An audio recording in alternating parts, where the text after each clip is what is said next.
state of Oklahoma, pretty red. It's got a bill requiring homeless shelters to be 3,000 feet from schools, over a half a mile away from schools. It originally banned them, but now they're probably going to put this into law. We're going to contrast what Oklahoma is doing versus what's happened in San Francisco and the obligations that the state of Oregon has towards their homeless communities. We've got a night and day comparison here, right? Oklahoma, Oregon, San Fran. Let's get into it. Here we go. Let's watch this quick Oklahoma City video. From the state capitol, a proposal to ban homeless shelters in all but 2 Oklahoma cities is being reworked. The bill received national attention and harsh criticism. News 4's Austin Brissett has the details. The state makes laws every day, and this law will protect children, and that's paramount that the state do. Huh, weird. News over Senator Lisa Standridge's proposal outlawing homeless shelters in any community with less than 300,000 residents. In Oklahoma, only Tulsa and Oklahoma City are larger. New tweaks to the bill, though, would only require shelters to be at least 3,000 feet from a place where, quote, children congregate. We've got to protect our children and keep the homeless shelters out of their vicinity. I have grave concerns with the way we are using language of spacing to tell a story of no homeless shelters within a community. In January, Standridge appeared on Freedom 96.9, comparing Norman to San Francisco. And when talking about homeless population, saying, quote, it's like giving a bird a breadcrumb. Turn around, you've got a whole flock behind you. City leaders and nonprofits spoke out against dehumanizing language. I feel this bill is very divisive, and I want to say that homelessness is a nonpartisan issue. We all work together to try to resolve all these issues and to help people. The changes came after Standridge admitted that domestic violence victims would have no place to go if shelters closed. She argues now that keeping the homeless from children is a valid safety concern. Others argue the homeless are people too. This bill in no way closes shelters. This bill in no way restricts cities from building shelters. It just simply says they shall be away from places where children will congregate. If we could somehow relate to other folks in a way and get a better understanding of their circumstances, we might be a little more open to coming up with solutions. Misguided compassion. That's what that is. And that attitude right there has allowed San Francisco, Portland, Seattle, LA to just have homelessness overrun their communities. So if you want to keep going down that road, keep voting blue. But blue doesn't have much of a say in Oklahoma City. And not treating them as if they're not fully human. Austin Brissett, Oklahoma's News. Now, it's not that they are not treating them like they're fully human, but they're recognizing that whacked out people on drugs near children is a recipe for disaster. And it is. It is. Let's keep going here. And the bill passed out of committee by a 6-3 vote late this afternoon. Standridge also issued a statement saying, in part, I received a significant amount of feedback on my original bill and amended my legislation with that community input in mind, adding that she's working on the behalf of concerned residents who are feeling increasingly unsafe in Norman. Yeah, so we heard her say the state makes laws every day. This law will protect children, and that's paramount that the state do that. The debate continued for about an hour on Tuesday, and Standridge's proposal that would outlaw homeless shelters in any community with less than 300,000 residents. In Oklahoma, that's only Tulsa and Oklahoma City. They're the only 2 cities that are large in that. However, new tweaks to the bill has made it only require shelters to be at least 3,000 feet from a place where children congregate. So they've gone from none, just no funding, boom, done, none, to, okay, you can do that, but they got to be 3,000 feet away from kids. I think that's totally fair. And here's why she filed that. I filed Senate Bill 484 on behalf of all concerned constituents who feel increasingly unsafe in Norman because the growing homeless population is making residents scared to visit local retailers and families frightened to visit neighborhood parks. This issue is creating countless headaches for local business owners as aggressive panhandlers scare away their patrons and vandalism has become the norm. Even in Oklahoma, They are seeing this and recognizing what the standard traits are. Drugs, vandalism, crime, stealing, you name it, that's what comes with this demographic.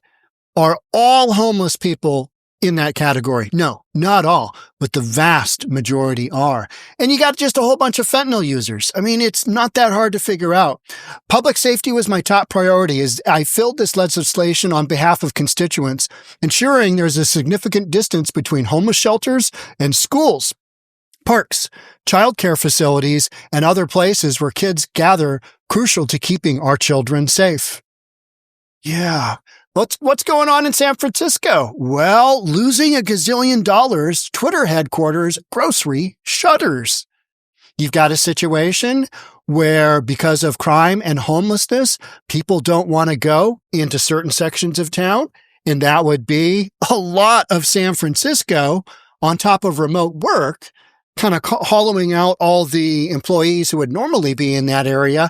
You've got a situation where just a podcast I just recorded, daily sales have gone from $60,000 to $2,200 for one store, a grocery store in the main street level of the old Twitter building, the old X building, before Elon Musk said, nope, we're out of here.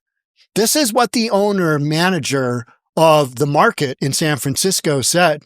Mayor Breed allowed meth addicts and homeless to take over the streets, and it didn't seem that her administration really cared.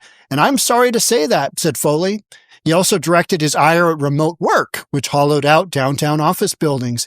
He goes on to say, nobody gave a Foley said, adding that the grocery's hot bar was forced to close after too many people came off the street and use their hands to dig out items from the steam pans. Imagine looking over, getting your lunch, and the guy in front of you is just, grabbing stuff with his hands that are all black from fentanyl, encrustment. Hardcore. So that's the kind of story, and that is not a unique story. That is going on. Stores are closing, monthly. A big store closes. Bloomingdale's, Whole Foods, this grocery store. I mean, the list just goes on and on and on and on. Here's your headline. $57,000 per day is what it's dropped. Was it $60K a day? Now it's $2,200. And a lot of that has to do with a bunch of whacked out nut jobs running around that the community has said with misguided compassion, just let them do their thing. It'll be fine. Oklahoma, on the other hand, says, no. First and foremost, we're going to keep our children safe. And we're going to keep them so far away from parks and wherever. I mean, where are you going to find that there's no park within a half a mile in Norman, Oklahoma? Does that exist? I mean, there's parks all over, right? I guess maybe there is. I don't know. I'm not really sure. All right. I want you to watch this segment with me. This is, we're going to Oregon now. We're going way up the West Coast, Best Coast. Here is a little segment on what Oregon is up against because they did build it and they came. They did throw out those breadcrumbs. They turned around, massive flock of homelessness. And that's not just Oregon. California, Washington State, Vancouver, BC. Here we go. Let's listen to the first couple of minutes here. This week, Governor Tina Kotek sat in front of lawmakers in Salem to testify on behalf of a bill that would set up a statewide homeless shelter system. House Bill 3644 would direct $218 million to set up that system, as well as continuing to fund the 4,800 shelter beds that the state already has in 4,800 on top of a couple $100 million. They're going to be spending billions on the homeless situation that they themselves created. As few crumbs, hey, we'll give you a free tent, we'll give you a free coat, we'll give you free food, we'll give you free healthcare, we'll give you free dental, we'll give you whatever you want. Those were those crumbs that they tossed over their shoulder. Those birds flew in. They flocked to Portland. They flocked to the big cities. place. Kotek says right now, many shelters are supported by one-time funding that came during the pandemic, and she wants to see the state continue to support them after that money is gone. But she says she wants those shelters throughout the state to be run by regional coordinators. They would need to submit plans and assessments to the state. The governor says she's been working on this plan with a statewide work group for about 6 months. But we have created a system that needs to be sustained and maintained, and the state has to have a role.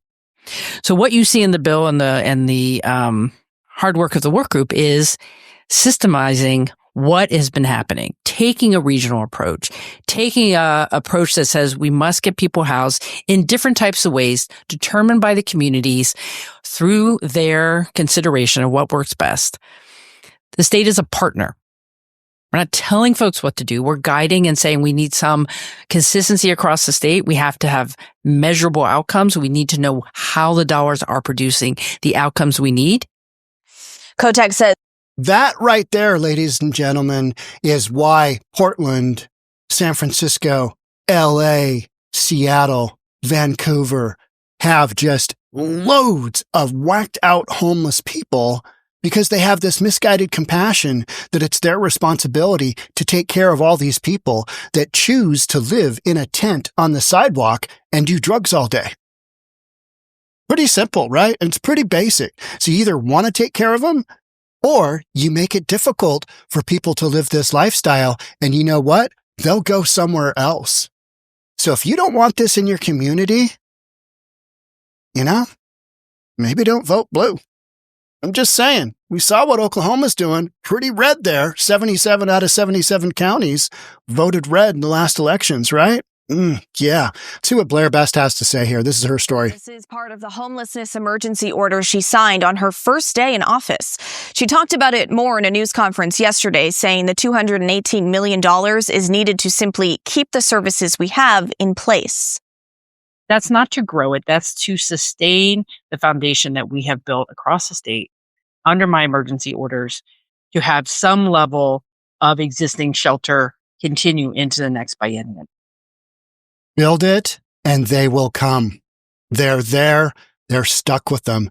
How's that working out? Downtown Portland has one of the greatest vacancy rates of any big city in North America, probably only surpassed by San Francisco right now, which also has a massive homeless issue with whacked out drug addicts walking around, pooping on the sidewalk. So bad that they've literally got a poop emoji map. Yeah. In the, who was that? It was Ron DeSantis brought that up in one of the debates. Yeah, you got a poop emoji map. I think he was debating. Was he debating Gavin Newsom? I think he was. Others weighed in during the public hearing for the bill in Salem, including Cindy Timmons, a commissioner from Umatilla County who supports the bill and what it could do to help people in rural Oregon. We have towns with absolutely no services. And so when folks show up in these towns, they're given a meal and they're taken back out to the highway. And we're talking about a 2-lane road here. And they're told, don't come back now, you hear? And so this is where the outskirts, you get away from the big cities, the big blue urban cities. You get away from those and you're in, Eastern Oregon. They're not building it. They are not throwing out the crumbs. Not happening. So you've got Democrats in these areas that are like, what are we going to do? We got to do something. No, homeless folks won't go to your community if you don't build it. Pretty simple, right? Fortunately, that doesn't say a lot for being a good human, but it's true. And so I really want to bring that up is that Morrow, Gilliam, and Wheeler County have no shelter beds. Union and Wallowa County, they have emergency shelter, but they do not have like Pendleton, like Umatilla County does. Now, this bill is part of the $700 million package the governor is asking for to address homelessness. As outcomes, we need to know how the dollar $700 million. $700 million. If you think that your taxpayers' dollars is being well spent in Oregon and you're on board with this, keep voting blue, because that's what you're getting. That's what you're getting. Otherwise, you can look at other communities, you can look at other states and see how they're handling the homelessness issue. And they don't really have to. When they're talking about homelessness in Norman and in Oklahoma, when there's a homelessness story, it is like a little cluster of tents.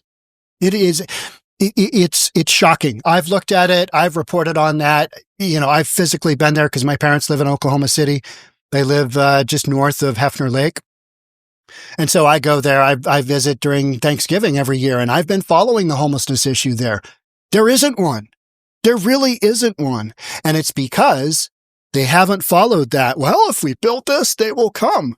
They haven't done that. They have rejected. Hey, we're not allowing this kind of lifestyle to take over our communities. We're not allowing people to take over our parks. We're not allowing people to just pitch tents willy-nilly wherever the F they want and say it's okay. We're not allowing whacked out drug addicts living in tents to steal from our community. They're saying no, and they make it as difficult as possible. And guess what? You have the homelessness numbers in state of Oklahoma are a tiny, tiny, tiny fraction of what you see in Canada, Washington State, Oregon, California. It is shocking. It's absolutely shocking. And it's because of the attitude, and it's because of laws, and it's because of ultimately leadership. And in these big liberal cities, folks sit around and go, what can we do with the homelessness? What can we do with these? These are people. And that's the major issue, right? Is you've built it and they came. Now you're stuck with them. And these are people.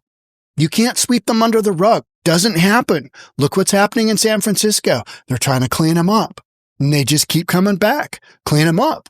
They come back. They go from 16th Street to 6th Street to 16th Street to 6th Street. Seattle, exact same thing happens.